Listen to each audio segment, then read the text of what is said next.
Olá pessoal, tudo certo com vocês? Sejam bem-vindos ao meu canal. Eu sou o professor Cauã de Matemática e dessa vez eu quero começar com vocês o nosso curso que vai se prolongar a não sei quantas aulas, mas eu vou tentar abordar todos os conhecimentos que vocês verão no ensino médio e vamos começar, com a questão da matemática a partir de conjuntos, teoria dos conjuntos, tá bom? Tentar fazer uma aula bem breve, uma aula legal, que vocês possam entender, passar todas as definições. A gente vai fazer alguns exercícios no final. E se tiverem alguma dúvida, vocês mandem mensagem nos comentários aqui do YouTube, tá bom? Vamos lá então começar com a definição formal de o que é um conjunto, né? Você vai no seu dicionário, pesquisa depois aí no seu Aurélio, né? Quem ainda tem um Aurélio em casa? Pessoal ainda sabe o que é um dicionário? Eu imagino que sim, tá? Conjunto, se você pesquisar, nada mais é do que a reunião de partes em um todo. E tem um poema muito legal do Gregório de Matos, que é um autor barroquino, né? Ele fala sobre a questão do todo e da parte, né?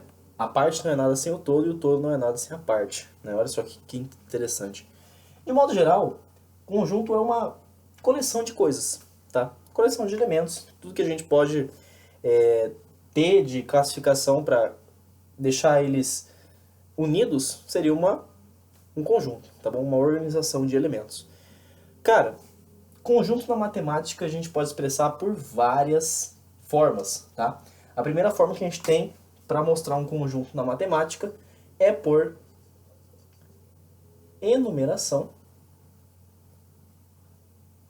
Vocês me desculpem aí o garrancho, tá? Que eu não sou muito de escrever em lousa, tá?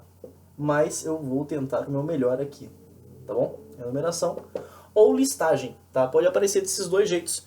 Por que enumeração? Vou colocar eles em ordem, né? E listagem porque eu vou colocar eles numa lista. Pode ser dos dois jeitos, tanto faz, tá bom? Como que a gente vai representar? Primeiramente, conjunto a gente vai indicar por uma letra maiúscula. Pode ser do alfabeto, tá? Supor aqui um conjunto C, qualquer, C de conjunto, tá? Esse conjunto, ele vai ser igual à sua parte formadora. Então, para uma coisa ser igual a outra, a gente vai utilizar o símbolo de igualdade, tá bom? Esse símbolo aqui, ele de igualdade, ele significa duas retas paralelas, né? Duas retas paralelas que são iguais, né? Muito interessante essa definição. Vamos colocar uma chave, tá bom? A chave, ela é indicada assim, ó, tá? Para abrir a minha parte formadora desse conjunto. E dentro desse conjunto eu vou indicar os elementos. Pode ser, por exemplo, o número 2, a letra A, o número 11, o número 5, tanto faz. Uma coleção de coisas, certo? Uma coleção de elementos. E aí, quando eu terminar esse conjunto, eu posso fechar a minha chave, tá bom? A gente vai ver mais pra frente uma relação que essa chave ela é acompanhada com uma reticências, tá? Se tiver acompanhada de uma reticência, significa que o meu conjunto é infinito, tá? Mas isso não vai fazer muita diferença na nossa representação. Representação é sempre essa. E, por sua vez, os elementos eles vão ser separados por vírgulas. No português a gente separa as palavras, né, a depender de um significado, né, por vírgulas. E aqui a gente vai separar os elementos por vírgulas, beleza? Essa é a nossa primeira forma de representar um conjunto, por enumeração ou listagem. O segundo modo é um dos mais procurados também pelos vestibulares ou pelos concursos, que é a propriedade comum. O que seria a propriedade comum? Ela nada mais é do que uma ordem de formação do meu conjunto. Assim como a enumeração ela traz o meu conjunto mostrando a sua parte formadora, aqui eu vou estar indicando um conjunto que vai justamente nos mostrar de onde vem essa parte formadora. Então eu vou indicar um elemento genérico x, olha só. O elemento genérico x, tal que, x é tal coisa. Essa barra e esse x seguido nada mais é do que uma tradução, como se eu estivesse decodificando o meu elemento genérico. Então imagine, por exemplo, vou tentar traduzir isso de um jeito legal. X, tal que x, vou aproveitar essa letra D e falar que x é algarismo do sistema decimal. Algarismo do sistema decimal. E a gente fecha a chave, né, para poder indicar que esse conjunto ele existe, tá bom? Na matemática a gente vai utilizar mais números mais para frente, tá bom? Mas vamos começar por enquanto com definições escritas. Bom, indicando esse conjunto então D, eu vou falar aqui os meus algarismos, quais são? O 0 até o 9, né? Porque o 10 já não é algarismo, mas sim é um número com 2 algarismos. Então vai partir do 0 até o 9. 0, 1, 2, 3, 4, 5, 6, 7, 8 e 9. Professor, isso aqui então, ele não é um número que é igual a outro, né? Não necessariamente. Você pode reparar que nesse caso, o 0 é diferente de 1. Mas o 0 e o 1 são algarismos do sistema decimal. Então todos esses números aqui estão contidos nessa tradução, tá? Nesse código. E a gente tem o último caso, né? Que é o que mais aparece, que é o que mais é cobrado. E é dele que a gente vai ter as nossas principais premissas a partir da teoria dos conjuntos. Vou apagar esses dois porque não vai ter espaço aqui para poder indicar na lousa, tá bom? Não está apagando, cara, mas enfim. Faz parte, né? Faz parte. E o terceiro modo que a gente tem para indicar um conjunto é pelo diagrama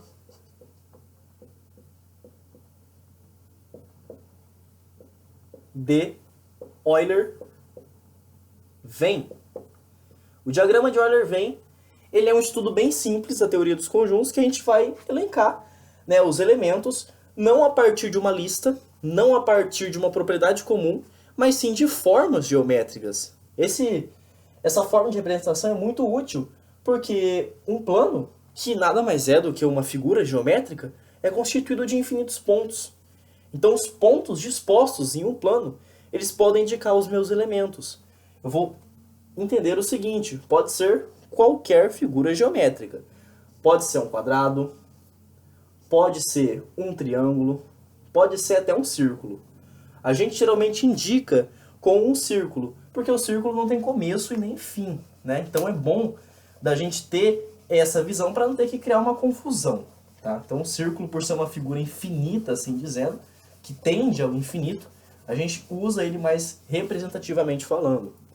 Colocamos a letra que define esse conjunto em uma dessas extremidades, tá, da figura, para poder ao menos identificar o conjunto que a gente está trabalhando, e disposto dentro dele estão os nossos elementos. Então eu posso colocar o número 2, o número 3, o número 5, o número 7, né?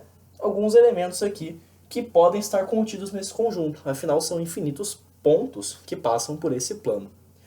Show de bola, pessoal! Esse aqui então é... Deixa eu pegar esse negócio aqui. Essa aqui é a nossa definição geral de 3 formas que podem aparecer nos seus exercícios. Novamente, essa é a forma que mais vai aparecer daqui para frente, o tal do diagrama de Euler-Venn. São conceitos primitivos, mas que são muito importantes para o nosso estudo, tá? Bom, deixa eu apagar isso aqui e a gente vai partir já para o próximo item da nossa análise, tá?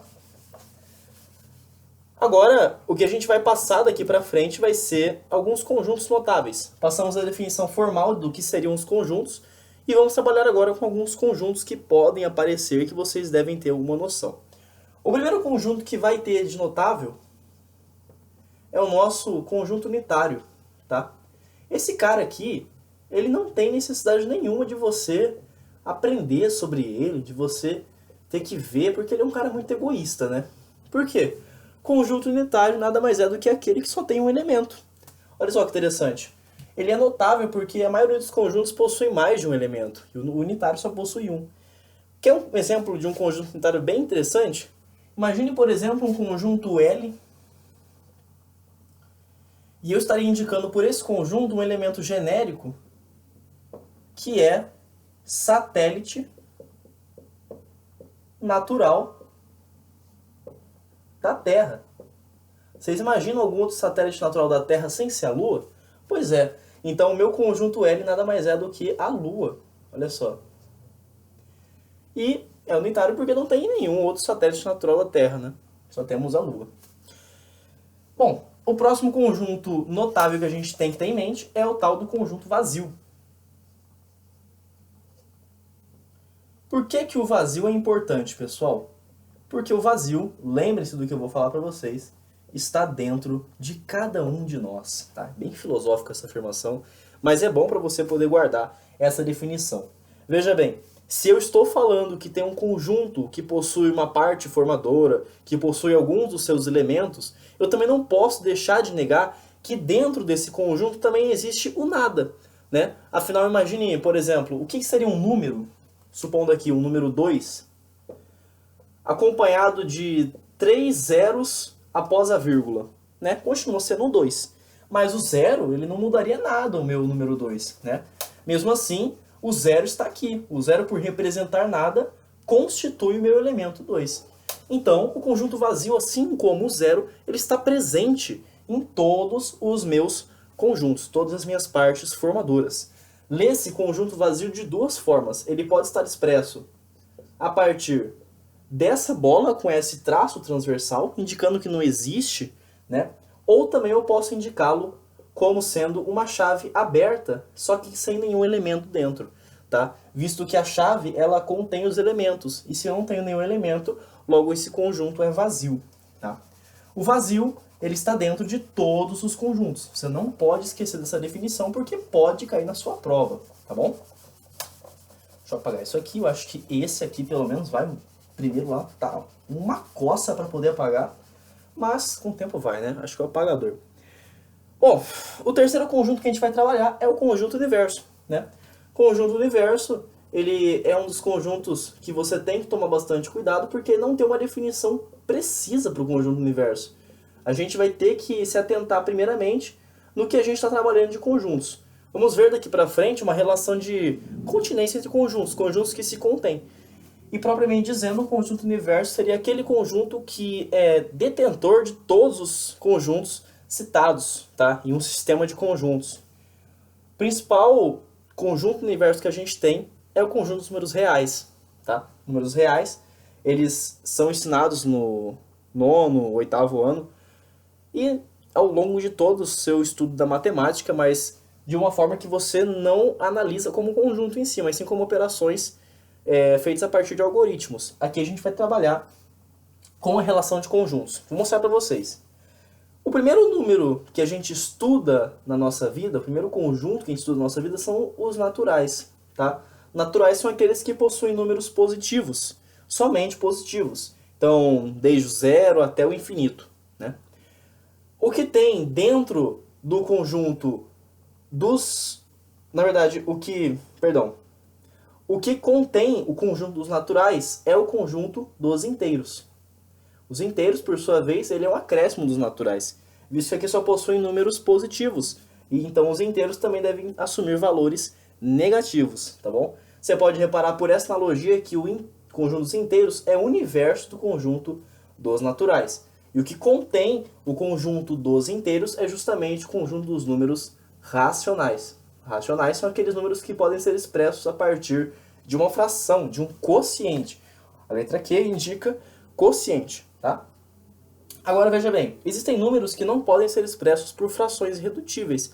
Esses números, por sua vez, são irracionais, olha só.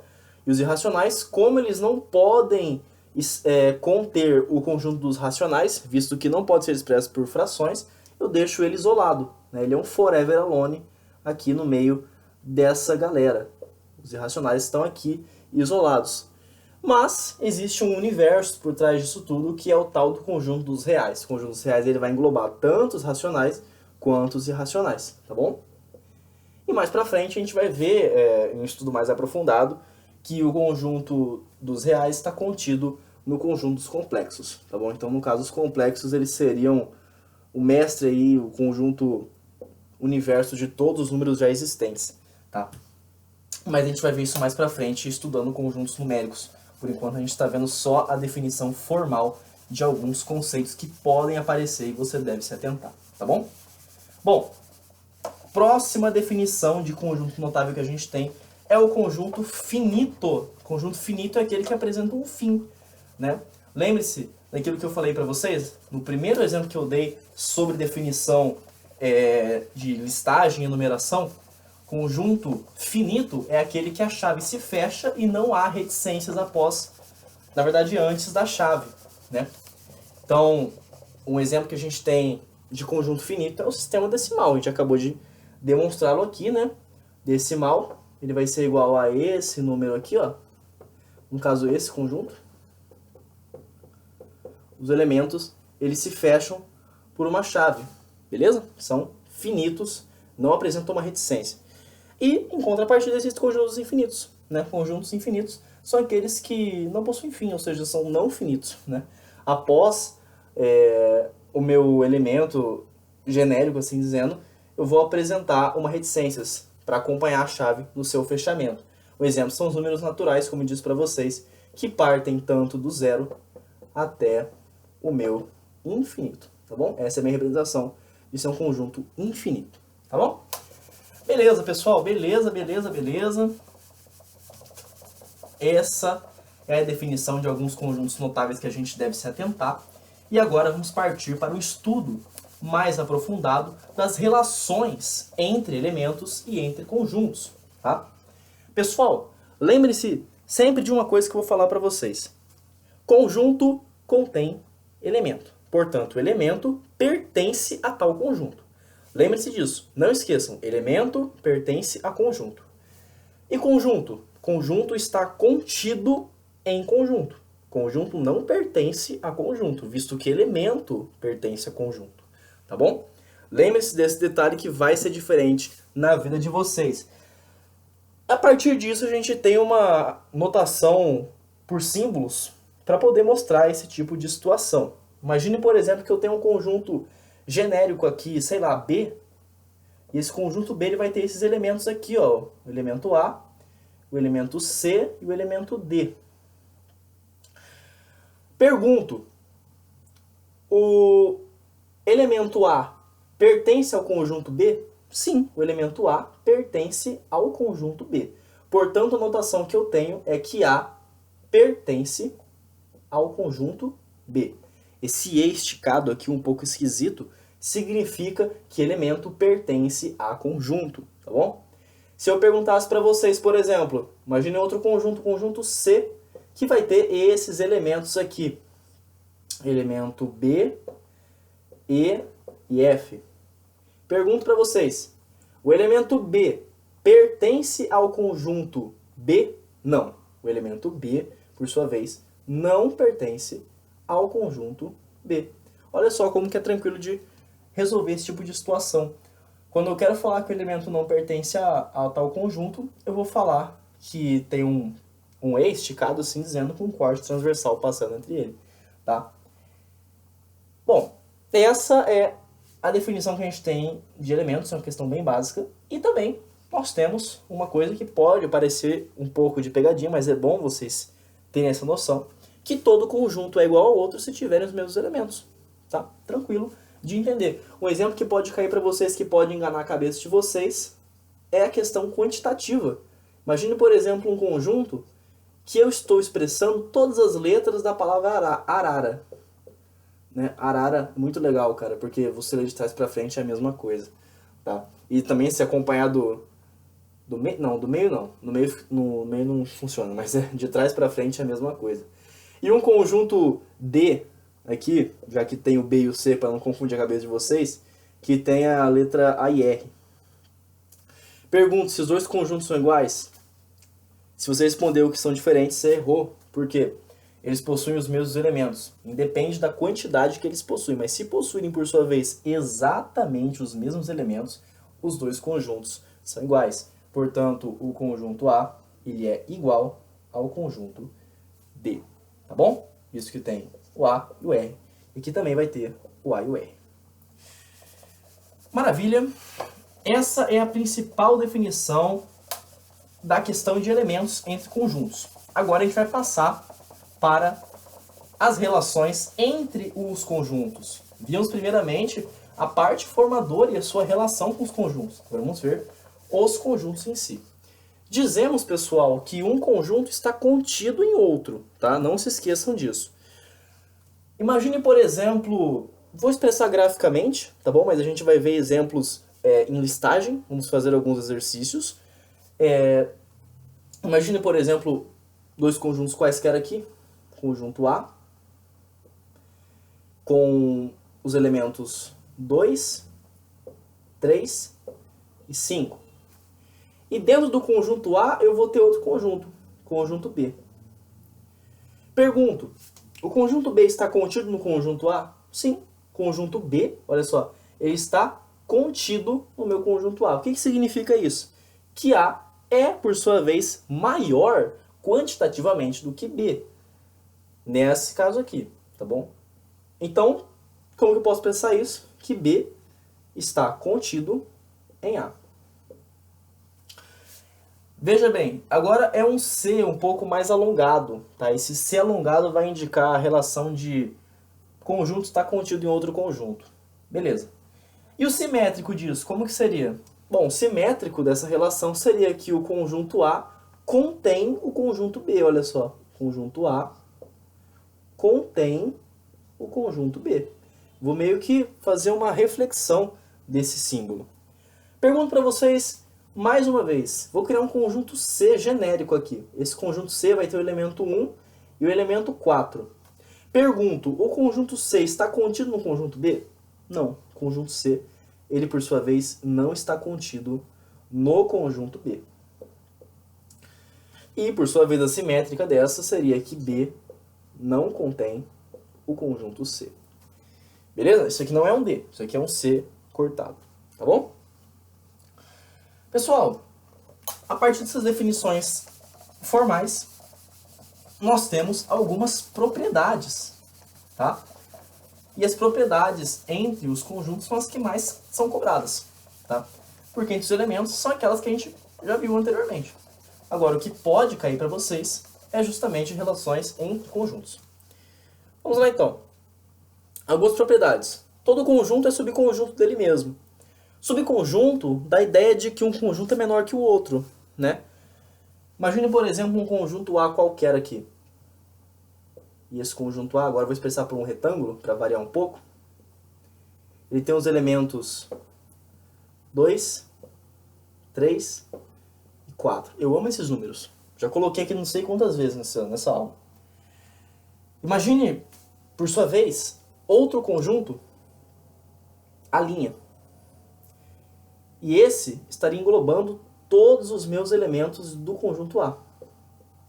Ora, esse conjunto é subconjunto de A. Mas esse conjunto também é igual ao conjunto A. Então, o subconjunto A', ele é conjunto de A. E A também é conjunto de A'.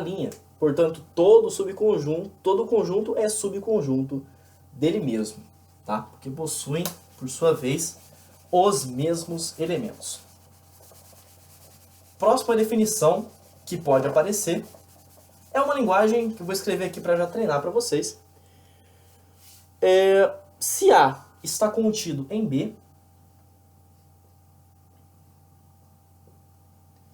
e B está contido em A, então como é que é mesmo? Vai colocar assim mesmo. Então, A é igual a B. Vamos lá. Dois conjuntos, lembre-se, porque a relação de conjuntos está contida em outro, só pode esses dois aqui serem conjuntos. Então, estou indicando que um conjunto é igual ao outro. Se o conjunto A está contido no conjunto B e o conjunto B está contido no conjunto A, então A é igual a B. Professor, me explica melhor isso aí. Vamos lá. Imagina um conjunto A aqui, genérico, que possui alguns elementos, e um conjunto B genérico, que também possui alguns elementos. Pelo que eu mostrei anteriormente, vocês puderam reparar que o conjunto A ele possui os mesmos elementos de A'. E se o conjunto B ele contém os mesmos elementos de A, então A é igual a B. Do mesmo modo, se eu trocasse de posição esses conjuntos, falando, por sua vez, que o meu conjunto maior aqui seria o B, e o meu subconjunto seria o A, não ia mudar nada.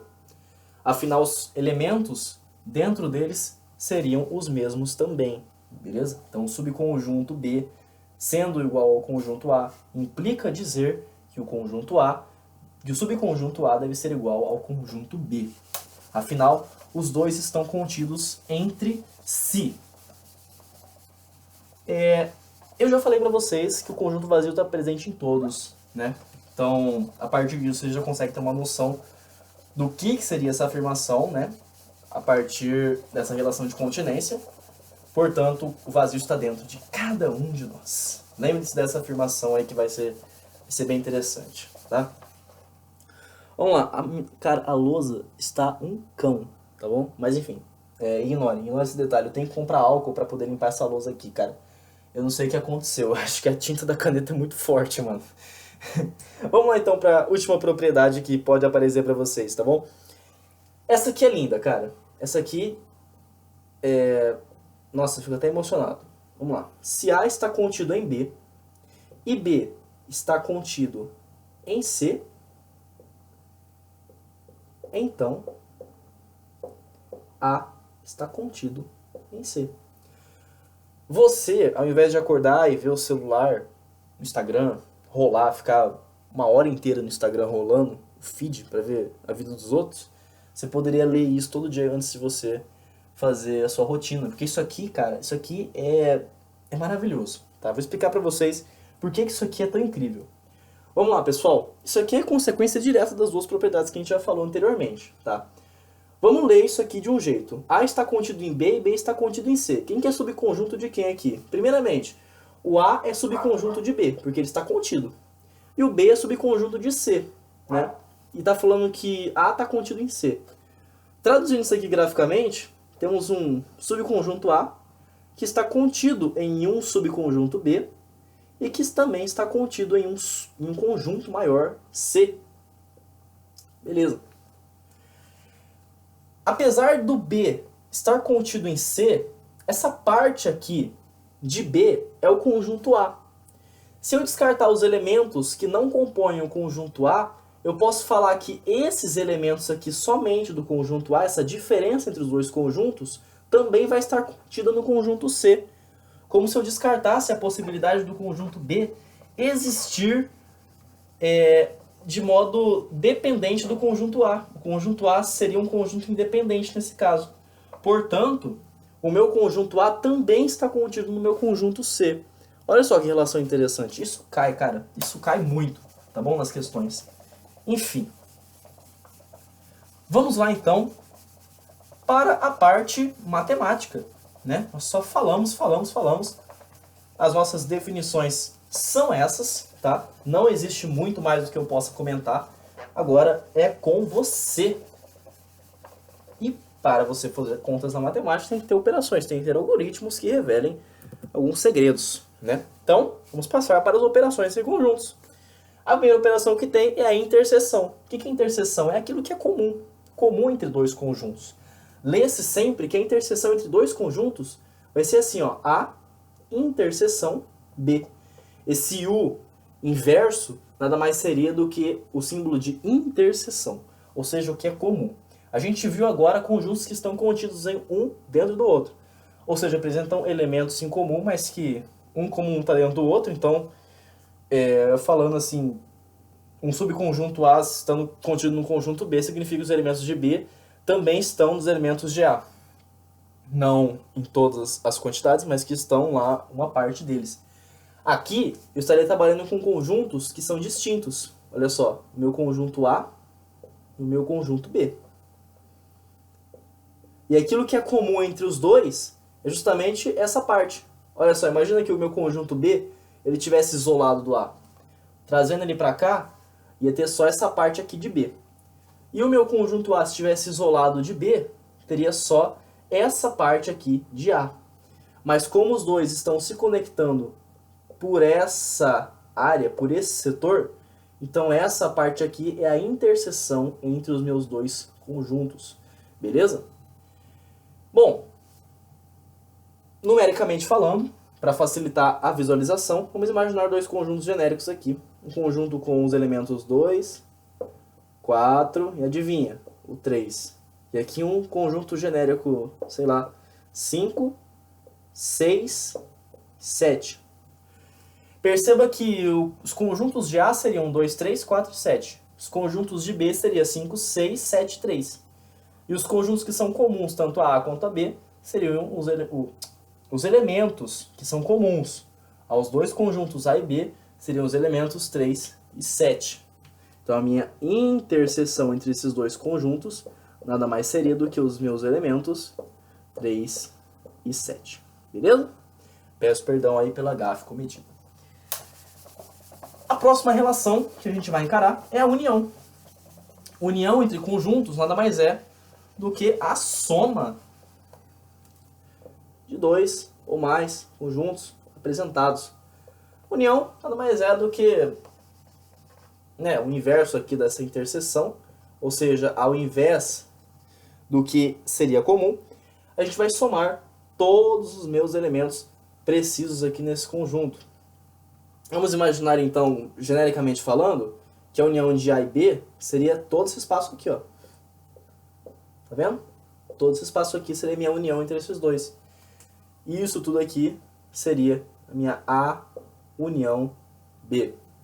Numericamente falando, vamos imaginar dois conjuntos aqui, com os elementos 2 e 4. Olha só, dessa vez eu fui diferente. Aqui o elemento 3 e o elemento 5. Aqui é o A e aqui é o B. Pergunta, a união desses dois conjuntos pode ser expressa da seguinte forma por enumeração. O elemento 2, o elemento 3, o elemento 4 e o elemento 5. Tá? Essa é a minha união dos dois conjuntos. Próxima operação relevante. Operação da diferença. Pessoal, diferença é relativa. Tá? Não quero entrar em temas de sociologia aqui para poder falar com vocês diferenças, diferença de classe, diferença de renda. Mas a matemática está aqui para comprovar isso. A diferença é relativa. Eu não posso falar que A menos B é igual a B menos A, visto que A e B são elementos distintos. Só seria a mesma coisa se tanto A quanto B fossem igual a outro termo C. Então, a minha matemática vai falar para vocês. Olha só, diferença de dois conjuntos, sendo eles A menos B, é diferente de B menos A. Ou seja, é relativo àquele que você escolher traçar a diferença. Cauã, vamos lá então. Dá um exemplo genérico aqui para poder mostrar pra gente. Vamos lá. Imagine um conjunto A qualquer aqui, que ele tem alguns elementos. E o meu conjunto B, que também vai ter alguns elementos. Se eu quero fazer uma diferença de A para B, A menos B seria o meu conjunto A descontado do meu conjunto B. Lembre-se, por sua vez, que existe uma parte em comum entre esses dois, né? É a minha interseção. Ou seja, eu estaria descontando também a interseção desses conjuntos. A minha parte que sobraria seria somente o meu conjunto A. Olha só, somente o meu conjunto A. É aquilo que sobraria dessa diferença. A menos B. Beleza? E agora, para B menos A. Como que faz, Cauã? Bem fácil, bem simples também, pessoal. Imagine dois conjuntos aqui, A e B. Vou tirar tudo aquilo que é de A de B. Ou seja, tudo isso aqui vai ser tirado fora. Só vai sobrar essa parte aqui. Bom, diferença é isso. Perceba que a diferença, ela trabalha com conjuntos que possuem uma interseção, possuem um ponto em comum. Mas e para conjuntos que estão contidos um no outro? Aí a gente usa o conceito de complementar. Tá? Complementar pode confundir um pouco a cabeça de vocês, mas eu quero que vocês lembrem de um jeito carinhoso do que eu vou falar pra vocês, que é o tal do conjunto da inveja, cara. Sabe aquele vizinho, aquele amigo dois olhos? Dois olhos, todo mundo tem dois olhos que eu tô falando, cara. Enfim, que olha para suas coisas e deseja elas, é como se fosse essa coisa do conjunto complementar. Tá, eu tenho um subconjunto B aqui, ó, que está contido num conjunto maior A. E o B olha para o A e fala, cara, o que falta para mim ser igual ao A? É justamente a diferença que eu vou ter de B para A. B menos A vai ser o meu complementar. Olha só, esse aqui é o meu complementar, ou seja, o que falta para B ser igual ao conjunto A. Então, complementar entre A e B, justamente a diferença de B e A. Ok. Bom, essas são as nossas operações que podem aparecer relativamente aí em alguns exercícios. E é para isso que eu estou aqui, para resolver alguns exercícios antes que seja tarde demais. Vamos lá partir para eles então? Primeiro exercício é da banca da FME, Fundamentos da Matemática Elementar, volume 1, capítulo de conjuntos e funções, né? Um excelente livro para caso você queira estudar matemática. Pergunta-se, dê os elementos dos seguintes conjuntos. E a gente tem uma ordem de formação, uma propriedade comum aqui. X, tal que X é a letra da palavra matemática. No conjunto A, vou escrevê-lo aqui para vocês acompanharem junto comigo. X, tal que X é letra da palavra matemática. Matemática, vamos olhar para essa palavra matemática aqui. Vamos traduzi-lo, né? Decodificar esse conjunto. Quais são as letras da palavra matemática? O M, o A, depois temos o T, o E, o M já foi, e o A também, e o T também, né? Só vai faltar o I e o C. Acabou, tá? Acabou. Essas são as letras da palavra matemática. Conjunto B. X tal que X é a cor da bandeira brasileira. Bom, as cores da bandeira brasileira, vocês sabem muito bem, foram educados na escola, né? Imagino. Verde, amarelo, azul. Aí teriam aquelas cores lá, né, que ficam na faixa da bandeira, branco e preto. Né? Essas cores aqui, pessoal, pra colocar, enfim. E o C, X tal que X é o nome dos times cariocas do Brasileirão. Bom, considerar esse ano que a gente está vendo o Brasileirão na TV, né, que é de 2025, o Brasileirão vai estar disputando quais times cariocas? Flamengo, o Fluminense, o Vasco e o Botafogo. Eu lembro do Romário ter dito uma vez numa entrevista quais foram os 4 grandes do Rio de Janeiro que ele jogou. Ele falou Flamengo, Fluminense, Vasco e América. Botafogo aí, infelizmente, continua sendo um time pequeno. Eu acho, hein, cara. Eu acho. Esse campeonatinho aí brasileiro que eles conseguiram aí. Só tem 2. A gente já tem 6. Né? Vamos São Paulo. São Paulo já tem 6. Hexacampeão. Nem falar nada. Vambora. Próximo exercício que a gente vai ter aqui para enfrentar. Descreva por meio de uma propriedade comum os elementos, características dos elementos, cada um dos conjuntos seguintes. Primeiro conjunto é um conjunto infinito, que tem os números a partir do 0 até 0, 2, 4, 6, 8, até o infinito. Bom, pessoal, esse conjunto aqui, ó, se vocês repararem bem, conjunto dos pares, né, cara? Dos pares, porque se eu pegar um desses elementos e dividir por 2, vai deixar resto 0. 0 dividido por 2 dá 0, resto 0. 2 dividido por 2 dá 1, resto 0. 4 dividido por 2 dá 2, resto 0. Todo número par é aquele que possui resto 0 da ordem 2k. Então, o meu conjunto A, genericamente falando, seria x, tal que x, quando dividido por 2, deixa resto nulo. Beleza, minha ordem genérica aqui de formação desse conjunto. O outro é um conjunto finito que tem os elementos do 0, 1, 2, até o 9. Olha só, meu conjunto B aqui, ó. 0, 1, 2, até o 9. E fecha a chave, ou seja, um conjunto finito. Pessoal, conjunto finito que vai do 0 até o 9. A gente já viu aqui nessa aula, né? Um teste mais de atenção. X, tal que X, é algarismo do sistema decimal. Né? É algarismo do sistema decimal. Beleza, vamos para o último. Brasília, Rio de Janeiro, Salvador. Quem gosta de história, ama humanas, vai sacar isso aqui na hora, né, cara? Porque isso aqui é puramente humanas. Isso aqui é o quê? São as capitais históricas do nosso Brasil. X tal que X é capital histórica do Brasil. Brasília foi do Juscelino Kubitschek, né? Aí o Rio de Janeiro, Salvador. Acho que o Rio de Janeiro foi depois, né? Não, o Rio de Janeiro foi antes. Aí depois foi Salvador. Né? Me corrija aí se eu estiver errado. Tá, que eu gosto muito de história, mas eu sou péssimo para decorar data. Péssimo para decorar eventos históricos. Vamos lá. Próximo exercício que pode aparecer aí para vocês. Cara, esse conteúdo aqui de conjuntos, cara, teoria dos conjuntos, é fundamental para você entender a matemática. Mas eu vou te falar, eu nunca mais vi uma questão envolvendo teoria dos conjuntos vestibulares. Vou ser bem sincero com vocês. Tá? Próximo. Esse aqui é do FME também. Terceiro exercício do FME. Sendo o conjunto A igual a 1 e 2, B igual a 2 e 3, C igual a 1, 3 e 4 e D igual a 1, 2, 3 e 4, classifique em verdadeiro ou falso cada sentença abaixo, justifique.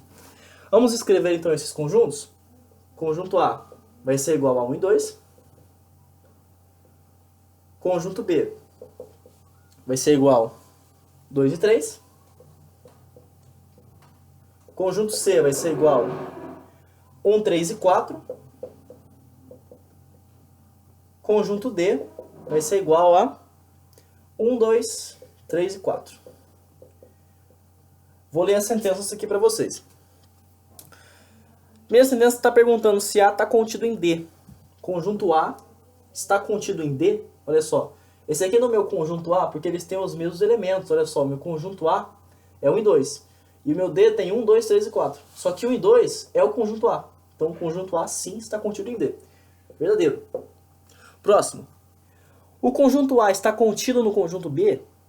Bom, para um conjunto estar contido no outro, outro conjunto, né, ou seja, um conjunto maior, deve ter os mesmos elementos no subconjunto. Se aqui está faltando 1, então não pode estar contido. É falso. O conjunto B está contido no conjunto C? Mesma coisa. Né? Se tem um subconjunto aqui, então um conjunto maior deve ter todos os elementos do subconjunto. Como não tem, é falso também. Próximo. O conjunto D contém um conjunto B? Conjunto D contém um conjunto B? Sim, ó. Conjunto B está contido no meu conjunto D. Verdadeiro. E o conjunto A não está contido no conjunto C? Conjunto A não está contido no conjunto C? Sim, porque não tem o 2, né? Então, é verdadeiro. Beleza. Próximo exercício. Esse aqui eu acho que é o último, né? Deixa eu ver. Não. Não. Pera aí, tem mais aqui, ó. Beleza. Esse é um conceito que eu acabei não falando pra vocês, a gente vai testar agora em teoria dos conjuntos. Não cheguei a comentar com vocês sobre o número de elementos de tal conjunto, tá? Existe uma fórmula para a identificação de quantos elementos possuem tal conjunto. Imagine, por exemplo, um conjunto com esses elementos aqui. 1, 2 e 3. Quantos subconjuntos eu posso formar a partir desse conjunto C? Bom, a gente já tem, em primeiro lugar, conjunto vazio, né? Está contido em todos. O subconjunto somente com 1. Subconjunto com o 2. Subconjunto com o 3. Subconjunto com o 1 e o 2. Subconjunto com o 2 e o 3. E o subconjunto com o 1, o 2 e o 3. Quantas opções eu formei aqui? 1, 2, 3, 4, 5, 6, 7. Tô faltando mais alguma, eu acho, hein? Deixa eu ver. 1, 2, 2 e 3. 1, 2, 3, 4, 5, 6, 7. E o 1 e o 3. É verdade, esqueci o 1 e o 3. Verdade. 1 e o 3. 8 subconjuntos eu formei a partir desse meu conjunto. Veja bem, o número de subconjuntos formados a partir dos elementos de tal conjunto vai determinar uma fórmula matemática. Os subconjuntos formados a partir de tal conjunto vai ser dado por 2 elevado a n. Tá? 2 elevado a n vai ser o tanto de subconjuntos que eu posso formar. Se eu tenho 3 elementos, n vai ser o meu número de elementos. Então, o total de subconjuntos que eu posso formar é 2 elevado a 3. 2 elevado a 3 é 2 vezes 2 vezes 2, que é igual a 8. Ou seja, 8 subconjuntos eu posso formar no total. O exercício está pedindo pra gente. Considere um conjunto A com n elementos. O número de elementos do conjunto das partes de A é igual a 1024. O número de elementos do conjunto A é... Bom, isso é muito fácil, né, cara? O conjunto A tem n elementos. E tá falando que o conjunto das partes é 1024. Então, 2 elevado a n é 1024. Isso aqui é uma equação exponencial. Se eu fatorar esse 1024, vai dar 2 elevado a 10. Então, 2 elevado a n vai ser igual a 2 elevado a 10. E n vai ser igual a 10. Portanto, o número de elementos é 10. Tá? Alternativa C. Beleza.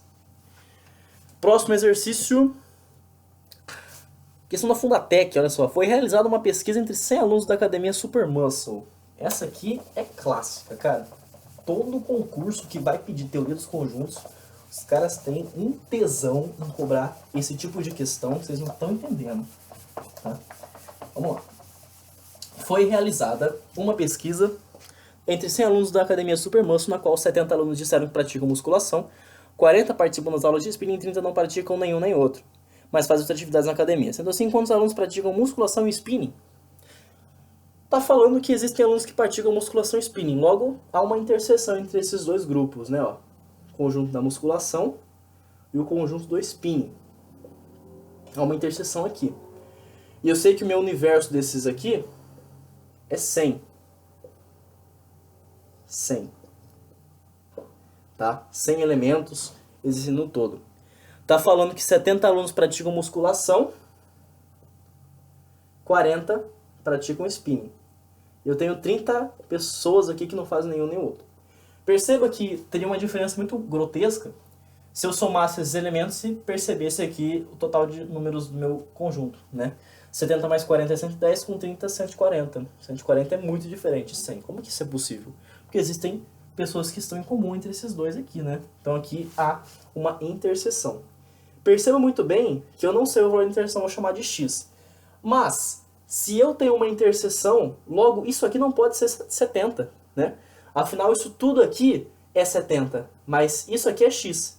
O que falta, então, desse lado, para completar 70, é justamente 70 menos x. Porque menos x com mais x dá zero. Mesma coisa aqui, cara. Eu não posso falar que aqui tem 40 se tem um x aqui. Logo, para ter 40, deveria ter aqui nesse lado 40 menos x. Agora a gente pode fazer a operação, né? Vamos fazer uma união desses caras aqui e igualar com o meu conjunto universo. Porque tem um conjunto isolado aqui com 30 galera, né? 30 pessoas aqui. Então a união desses conjuntos todos seria 70 menos x, mais x, mais 40 menos x, mais 30. Isso tudo aqui deveria ser igual a 100. Vamos lá. Semelhante com semelhante. 70 mais 40, 110, com 30, 140. 140. Menos x com mais x é zero. Vai sobrar 1 menos x.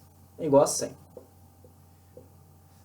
Subtraindo 140 dos dois lados, eu vou chegar à conclusão de que o meu menos x é igual a menos 40.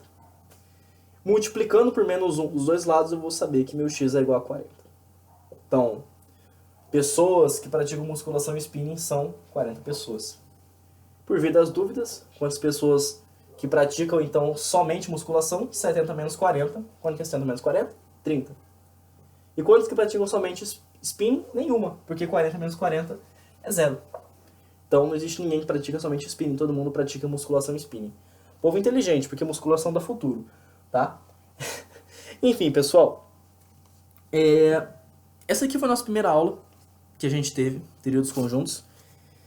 A gente vai prolongar esse curso por bastante tempo, tá? Vamos entender, manusear, decifrar a matemática do ensino médio, a partir de várias aulas e vários exemplos. Eu espero vê-los em uma próxima oportunidade. Se vocês gostaram, tiveram alguma dúvida na aula, por favor, comentem, mandem sugestões do que eu posso trazer. Recomendem, compartilhem para os seus amigos se fez diferença no estudo de vocês. E é isso. Conto com o aprendizado de vocês e fiquem com Deus. Tenham um ótimo dia.